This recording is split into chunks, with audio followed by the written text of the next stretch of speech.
তিনিচুকীয়া জিলাৰ নুনিয়া সমাজৰ জিলা সমিতিৰ সৌজন্যত নুনিয়াসকলৰ এখন সভা অনুষ্ঠিত কৰা হয়। এই সভাত অংশগ্ৰহণ কৰে ৰাজ্যিক সমিতিৰ মুখ্য উপদেষ্টা ধৰ্মেন্দ্ৰ চৌহানে। লগতে উক্ত সভাত উপস্থিত থাকে নুনিয়া সমাজৰ তিনিচুকীয়া জিলা সমিতিৰ সভাপতি সন্তোষ মাহাতো, সাধাৰণ সম্পাদক প্ৰকাশ চৌহান, কাৰ্যকৰী সভাপতি সুভাষ প্ৰসাদ আৰু উপসভাপতি ইন্দ্ৰদেৱ মাহাতো। নুনিয়া সমাজৰ ৰাজ্যিক সমিতিৰ মুখ্য উপদেষ্টা ধৰ্মেন্দ্ৰ চৌহানৰ নেতৃত্বত ৰাজ্যিক সমিতি গঠন কৰা হয়। লগতে ৰাজ্যিক সমিতিত দায়িত্ব অৰ্পণ কৰে সভাপতি হিচাপে মহেন্দ্ৰ চৌহান, কাৰ্যকৰী সভাপতি ৰাজা মাহাতো আৰু সাধাৰণ সম্পাদক সুপ্ৰজিত চৌহানৰ লগতে সদস্যসকলৰ লগতে এই সভাত সংবাদ মাধ্যমৰ আগত প্ৰকাশ কৰে যে চৰকাৰীভাৱে OBC জাতিগত প্ৰমাণ দিয়া হ'ল বুলি। ভাৰতৰ ইতিহাসত লিপিবদ্ধ হৈ থকা এটা জাতি হৈছে নুনিয়া সম্প্ৰদায়ৰ জাতি।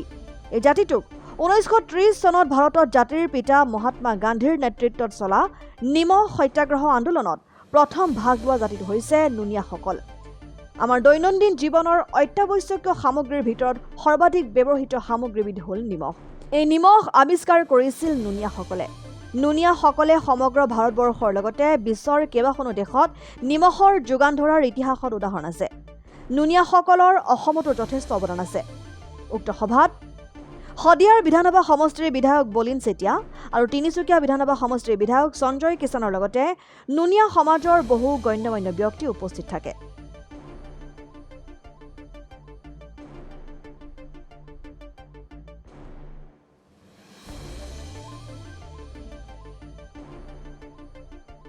এটা পৰিৱেশ ইতিমধ্যে পাইছে আৰু তাৰ কাৰণে মই মাননীয় মুখ্যমন্ত্ৰী ডক্টৰ হেমন্ত বিশ্ব শৰ্মা ডাঙৰীয়াক অশেষ ধন্যবাদ জনাইছোঁ যে এখেতসকলে দীৰ্ঘদিন ধৰি এই দাবীত উত্থাপন কৰি আহিছিল আৰু মাননীয় মুখ্যমন্ত্ৰীয়ে এই দাবীৰ প্ৰতি সন্মান জনাই পেলাই এই তেওঁলোকৰ যি জাতিগত প্ৰমাণ পত্ৰ তেওঁলোকে নিজেই দিব পৰাকৈ এটা সুবিধা এখেতসকলক প্ৰদান কৰিলে।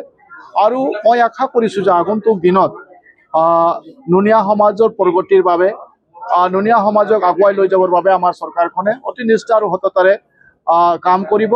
আৰু বিশেষভাৱে আমি সকলোৱে জানো যে অসমত বিভিন্ন জাতি জনগোষ্ঠীৰ একাকাৰ হৈ পেলাই আজি আমি অসমখনক আগুৱাই লৈ যাবৰ বাবে আমি সমন্বয়ৰ জৰিয়তে আমি কাম কৰিছোঁ।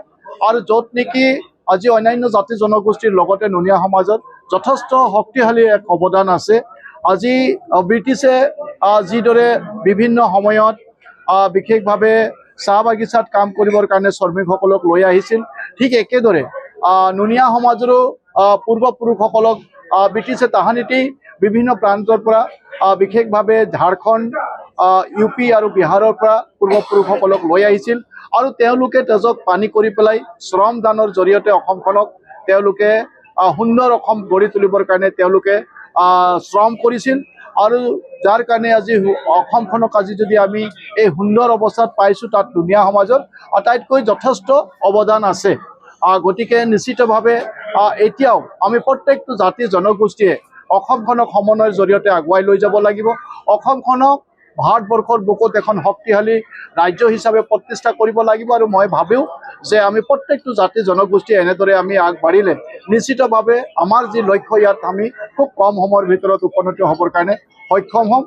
আৰু বৰ্তমান মাননীয় মুখ্যমন্ত্ৰী ডাঙৰীয়া অসমত বসবাস কৰা প্ৰত্যেকটো জাতি জনগোষ্ঠীৰ প্ৰত্যেকটো সৰু বৰ জাতিক সমানভাৱে আগুৱাই লৈ যাবৰ বাবে এটা জাতিক তেওঁলোকৰ অধিকাৰখিনি দিবৰ কাৰণে চেষ্টা কৰিছে।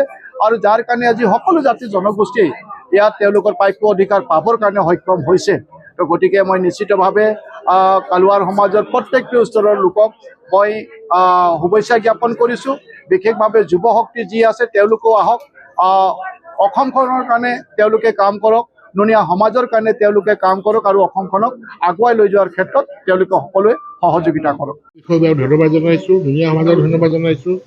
তেওঁলোকে চৰকাৰৰ যিটো কৃতজ্ঞতা জনাই যিটো সমাৰোহ পাতিছে তেওঁলোকক OBC অন্তৰ্ভুক্ত কৰাৰ বাবে। আৰু আমি আশা ৰাখিছোঁ যাতে ইয়াৰ যোগেদি তেওঁলোকে যথেষ্টখিনি সুবিধা লাভ কৰিব পাৰিব আৰু নুনিয়া সমাজ যাতে বাকী সমাজৰ লগত সমানে আগুৱাব পাৰে, যিটো মাননীয় মুখ্যমন্ত্ৰী ডাঙৰীয়াৰ প্ৰচেষ্টা, তাৰ বাবে আমি সকলোকে ধন্যবাদ জনাইছোঁ। অসম চৰকাৰে OBCত অন্তৰ্ভুক্ত কৰিছে তাৰ বাবেই যাতে OBC তেওঁলোকক অন্তৰ্ভুক্ত তেওঁলোকে কৈছে। আগতে দুই এখন ক'ৰবাত জেগাত তেওঁলোকে পাইছিলে, ক'ৰবাত নাই পোৱা, তেনেকুৱা ধৰণৰ হৈ আছিলে।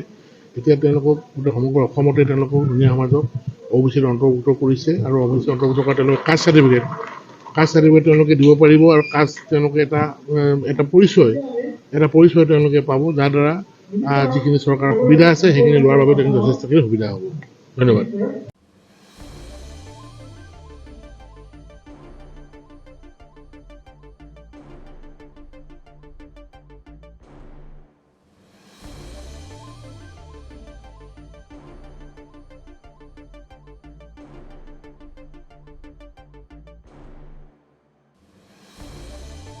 তিনিচুকীয়াৰ পৰা অজয় শৰ্মা ৰিপৰ্ট, ডেমক্ৰেটিক আছাম।